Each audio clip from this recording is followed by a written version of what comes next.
Where are you coming from?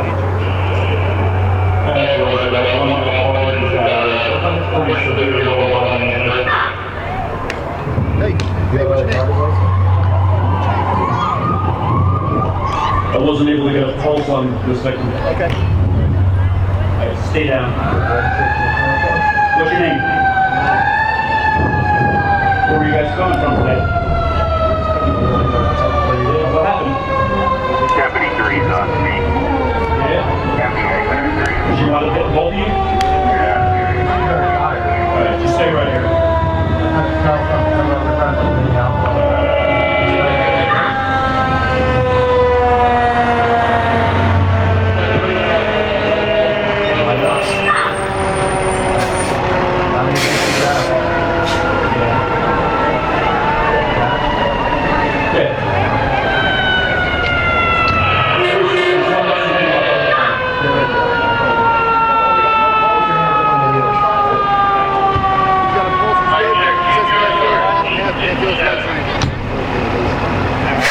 Remember what happened?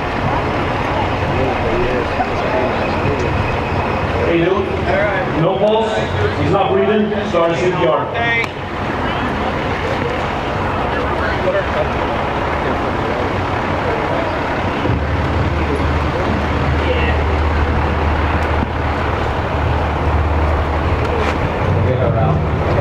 Why don't you step out of your car? Yeah, he's gonna go. You want to step to the rear over here? What? We could. Block the light. Yeah, just roll and. We're going to step over here. Do you have anything to drink? I think so. How many did you drink today?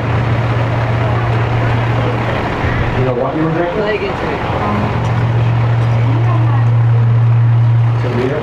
How many? Yeah.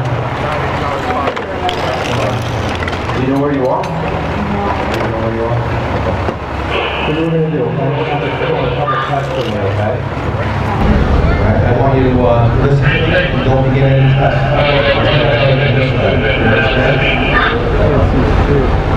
First test I want you to do is called the walk and turn test, okay? You're going to come over here and stand on the front. Okay? I'm going to demonstrate the test for you. But first I want you to assume the start position, okay? You're going to put your left foot on the line. You're ready for the hand of the left foot. Your hand to the side, okay? I don't want you to sway, I don't want you to use your arms for balance. Can you stand it? On 3, call it. Ready? And then we'll take the test. I don't want you to get it. The head down. I'll tell you to do so, okay? Just sort of all the turn test, okay? You take 9 steps forward, okay? Now I want you to use your arms for balance, like I said. As you're stepping, I want you to count out loud, okay? Each step. Oh, no electric? You don't know what to do, do you? 2, 3, 4, 5, 6, and so on up to 9. Keep your left foot on the line, take short, choppy steps, and turn it, okay?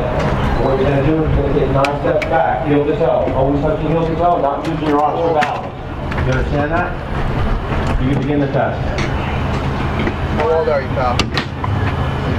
18? Back. Yep. These spiders, they're just gonna back up. You're gonna back up? Yeah, back me up for you. Yep. 1, 2, 3. Current advice shows 18-year-old male broken femur. Okay. I'm going to perform another test, and I'm also going to demonstrate it for you, okay? This is a one-leg stand test, okay? I want you to stand with your feet together, your arms at your side, okay? Look at me and listen to me while I explain this to you, okay? Don't begin the test until I tell you to do so. You understand that? Yeah? Are you injured at all? Are your feet injured at all, right? You feel good? Okay. What you're going to do is you're going to lift any foot of your choice 6 inches off the ground. Keep your toe pointed outward, okay? You're not going to use your arms for balance. You're going to count 1 down, 2 down, 3 down, 4 down, and so on, okay? Up to 30. You understand? You're begin.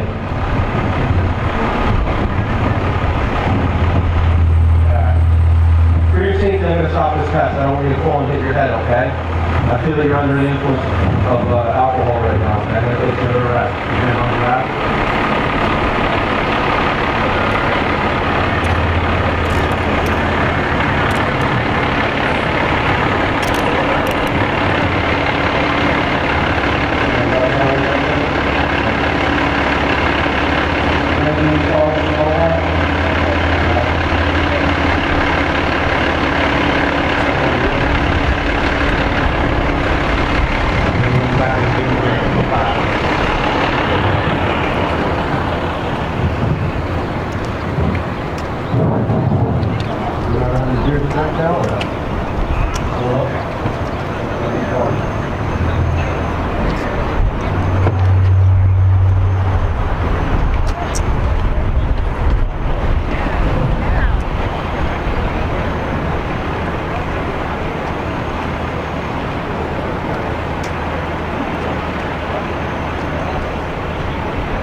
Figure it out, okay?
Credit for this one.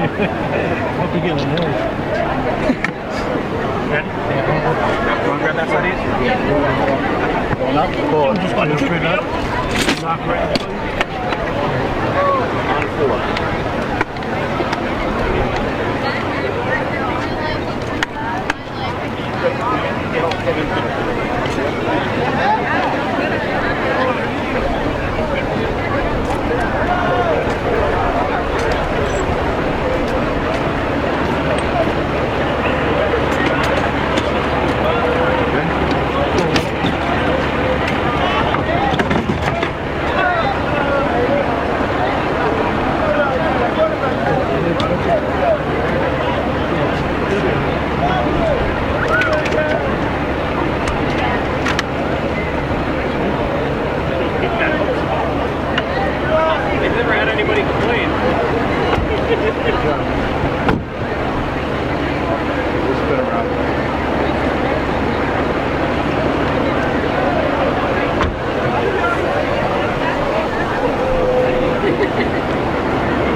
Honorable James Saratsky.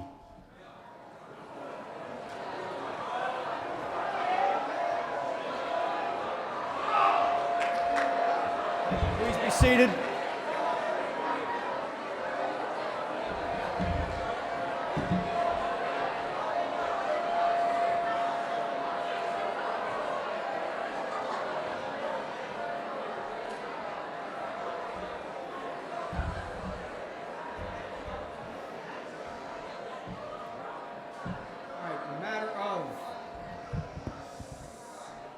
In the matter of the State of New Jersey versus Jasmine Tunsil.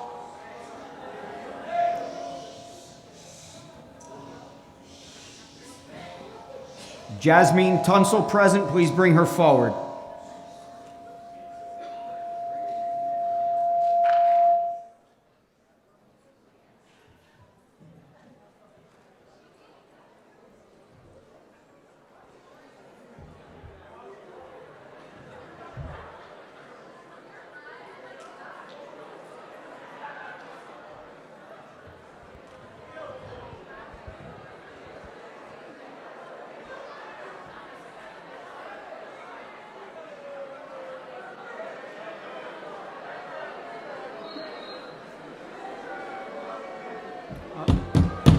Order.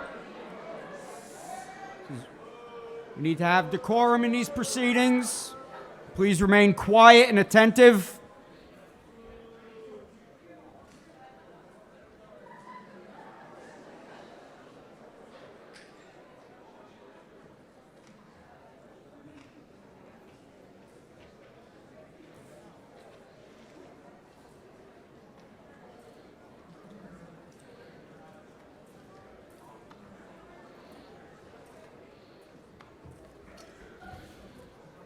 All right, ma'am. Are you Jasmine Tunsil?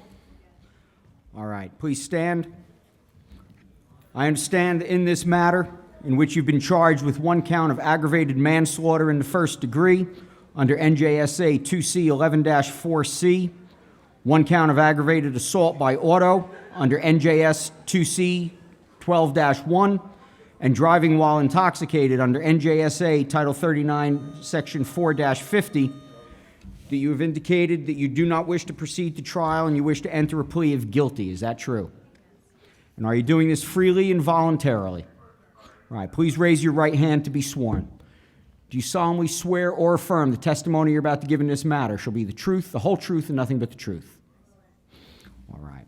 And are you entering into this guilty plea because on June 6, 2019, you had operated a motor vehicle in the city of Clifton, and before operating that vehicle, you had consumed alcohol? Yes. Do you remember what you had recalled before or what you had consumed before operating that vehicle that day? I had beer. Do you remember how much beer you had consumed? No. Do you admit, because of the beer that you had consumed that day before operating the vehicle, that you were intoxicated and that you operated the vehicle while in an intoxicated state? Do you also admit that while operating that vehicle and while under the influence, you were involved in a motor vehicle accident? And that motor vehicle accident involved two bicyclists. Is that correct? Yes. Is it true, and do you admit that because of your actions and being involved in that motor vehicle accident, that one of the bicyclists, Mohammed Zachariah, died from injuries that were the result of that accident? And do you admit that there were serious bodily injuries inflicted upon the second bicyclist, Armini Brinson, because of you operating the vehicle that day?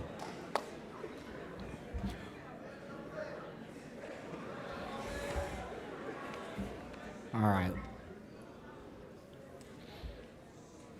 I find the defendant has entered into this guilty plea freely and voluntarily. She's admitted the violation of the statutes in question for aggravated assault, aggravated manslaughter, and driving while intoxicated. Enter a finding of guilty of the defendant based upon her statements under oath.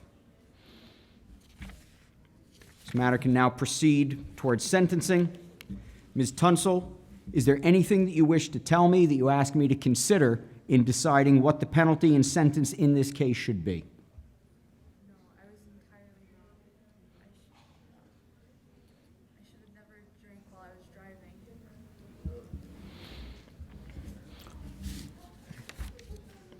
All right. Considering the facts as presented in this case, the statements under oath of the defendant, I want to start off by saying you're 18 years old. Is that correct? At the age of 18, the law considers you an adult.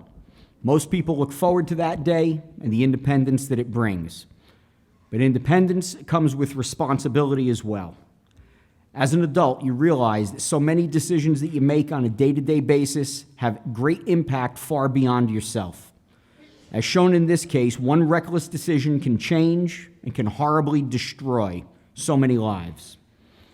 I ask you to consider the victim killed in this accident, Mohammed Zakaria. There was an injured party, seriously injured, Armani Brinson. Consider family and friends and your own family and friends, and consider how your decisions that day affected all of them. Because of the charges that have been filed against you, to which you've now admitted, you now face a mandatory state prison sentence. The independence that you looked forward to and that you used to decide to drink and drive on the day in question will in large part now be stripped from you. Every part of your day, every part of your day-to-day existence will now be controlled by someone outside of you. What you wear, what you eat, when you make a phone call, when you may be permitted to see anyone who may come to see and visit you, all of these activities that you probably never considered before will now be regulated. And the responsibility for all of this lies only with you. Pursuant to New Jersey Statute 2C:44-1, the court must assess the aggravating and mitigating factors in determining the appropriate sentence to be imposed. I find the following aggravating factors apply: the nature and circumstances of the offense and the role of the actor therein. I find, based upon the sworn testimony of the defendant herself, that she was solely responsible for what happened that day, that she was intoxicated, under the legal age to consume alcohol, and she operated a motor vehicle on the roads of the city in Clifton in the early morning hours of June 6, 2019. You put yourself, obviously you put other people at risk besides the two people who were injured that day, one dead, one seriously injured, other people on the road, law enforcement officers that had to interact with you, and you placed yourself at serious risk. I find that your actions that day were absolutely reckless and inexcusable. Second consideration is the gravity and seriousness of the harm inflicted on any victims. The defendant's actions in this matter led to the death of one individual, Mohammed Zakaria, and to serious bodily injuries to Armani Brinson. I also consider the need to deter this defendant and any others from violating the law. I hope ma'am, that you fully understand your guilt in this matter, and that others realize the seriousness of these types of decisions and actions. The criminal justice system exists not just to punish those who break the law, but to serve the good of society at large. In considering mitigating factors, I find the following mitigating factors apply. Number 7, this defendant has no prior history of delinquency or criminal activity. You've never been in court before, you've never been in trouble before, and you come now before this court facing these charges. Number 8, the character and attitude of this defendant indicate that you're unlikely to commit another offense, and I do find from the presentation and the statements of the defendant that you are remorseful and that you do accept the seriousness and the responsibility for these actions. There's a consideration under the statute, factor number 2, that the defendant, quote, did not contemplate that your conduct would cause serious harm, close quote. And true, while there's no evidence in this case that on the date in question you intentionally set out to cause serious harm that resulted from your actions. But what concerns me is exactly that you took these actions without fully contemplating the result of what those actions could be. The decisions that you made on that day set in motion a series of events that led to a catastrophic accident, the death of one person and the serious injury to another, and the prosecution of yourself. And I'll just point out that all of this could have been avoided in probably 1 minute's time. A phone call, a text, Uber or Lyft could have gotten you home safely and avoided all of this tragedy. I find the aggravating factors significantly outweigh the mitigating factors, and accordingly, a sentence of imprisonment in this matter is absolutely appropriate. Accordingly, the sentence of this court is as follows. As to count 1, the charge of aggravated manslaughter. The statutes of New Jersey require a prison sentence of a term between 10 to 30 years.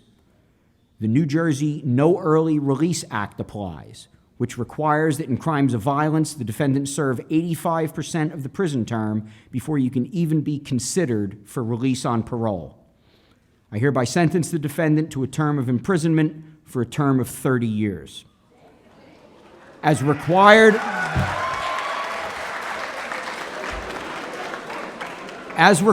by law, I must advise all parties of the earliest possible date for your release on parole.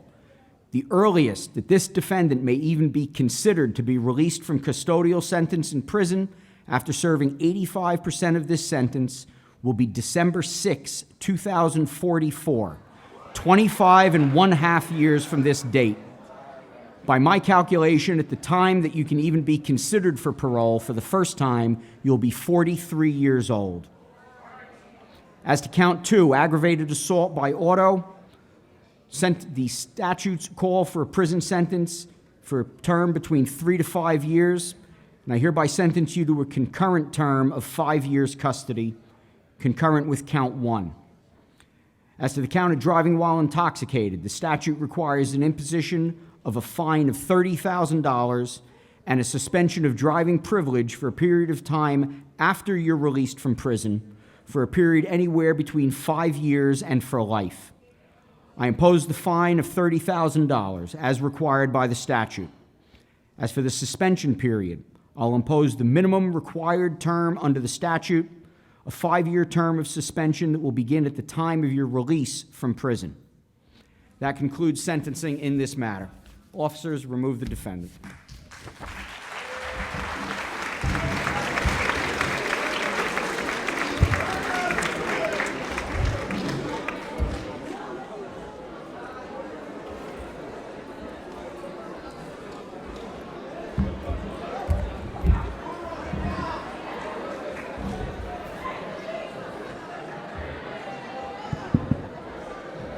All right, settle down.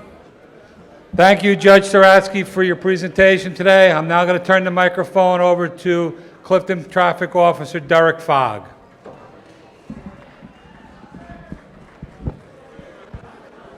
All right, good morning. My name is Patrolman Derek Fogg. I'm a patrolman in the traffic division in the city of Clifton here. Okay, me along with the other members of my unit are the accident reconstructionists that actually come out and do these fatal accidents and rebuild them and build the case to prosecute somebody that's in that situation. There's a few things that you need to take out of this, okay? I know you're all seniors. We're at the end of your careers here at the high school. And we all appreciate that you're still here and that you've continued your education, okay? This is part of your education here, and this is a life lesson. What you saw today is a reality in this city, okay?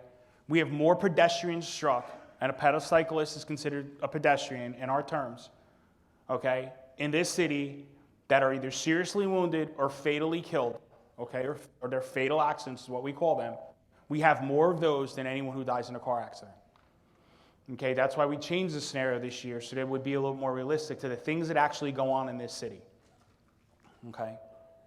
Now, are they all DWI related? No, they're not. Okay, but some of them are. All right, I see a lot of you, okay, that not all of you, but there's a lot of you who ride your bicycles around here and you're doing wheelies down the street and all these other things. This is a reality. Okay, if you get hit, I'm picking you up. Okay, that's very important for you. With the DWIs, okay, you are all getting into a point of your year now where you have parties, graduation parties, proms, things of that nature. Okay, does anybody in this room know what the criteria is for when you were considered intoxicated, what the level is? You all had a driver's license test, so what is it? It's 0.08, okay? Now, 0.08, is a level of blood alcohol content that makes you what we call intoxicated. Is anyone in this room of you students 21 years old? No. All right, listen. So now, what do you think your level is? It is 0.001, which means if there is any trace of alcohol in your system, you will be arrested for DWI. Okay, we don't have DUI in this state. We have DWI in this state. And you'll be arrested for that. Okay? That means if we bring you in and we put you on our Alcast machine and there is any trace alcohol in your system, you will be considered DWI because you are not 21 years old. Remember that. Okay? I've been here 20 years. 20 years I've been a police officer in the city of Clifton. I have picked up 2 students of this school dead on the highway in my career. This is a reality. Both were struck vehicles, highways. Okay? It's a reality.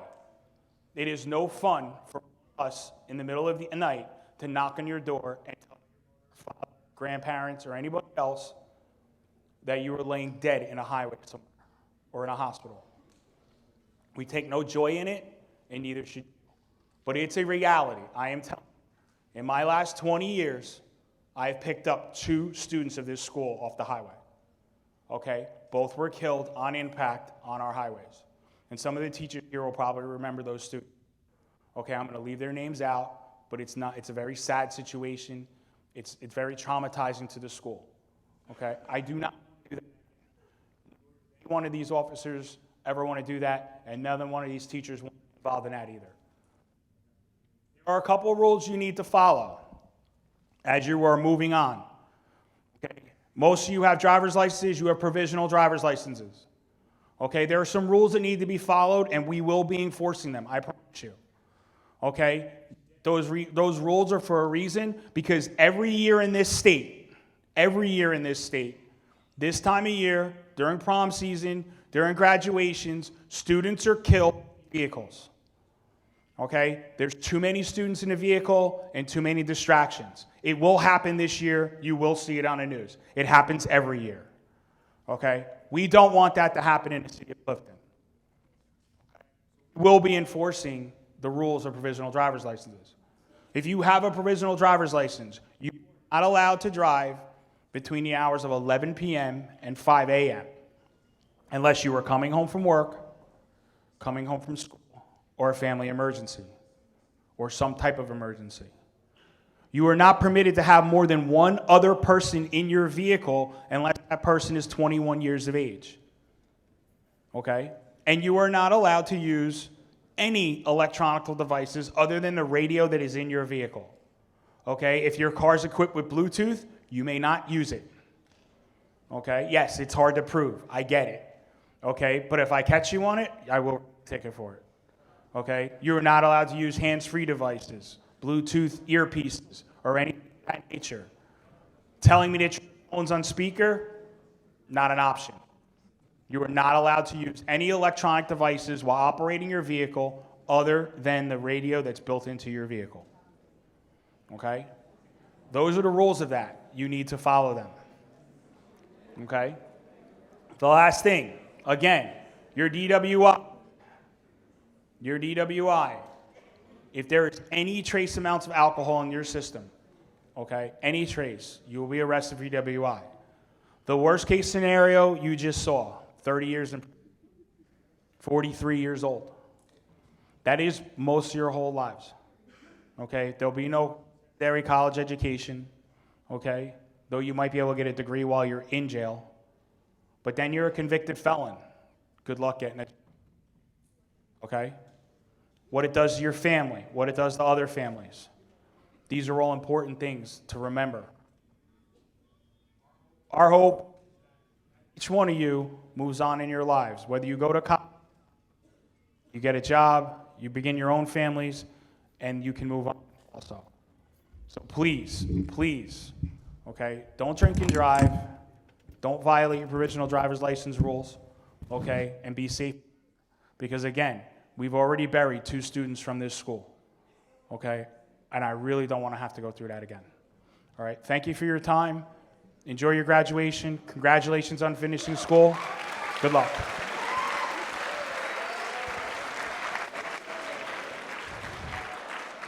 Thank you again for your indulgence. Before I turn it over to your principal, Mr. Doctor, I want to thank the Clifton Police Department for working with us again, the Clifton Fire Department, Judge Saratsky, Bishop Quinlan Funeral Home. Keep in mind, folks, that CASA sponsors and supports Project Graduation. We are signing up, I think, the 10th, 11th, and 12th here in the lobby for Project Graduation this year. So 6:30 to 8:30 on the 10th, 11th, and 12th. Again, CASA wants to thank you for coming here today, participating with us, and I'm going to turn it over now to your principal, Mr. Mike Doctor. Can I get a quick round of applause for Mr. Whittles, Ms. Bassford, all the who put on this terrific event for us, the Clifton Police and Fire Department for all of their help, our judge who came in and acted as a judge for today, and our students who helped out. Thank you all.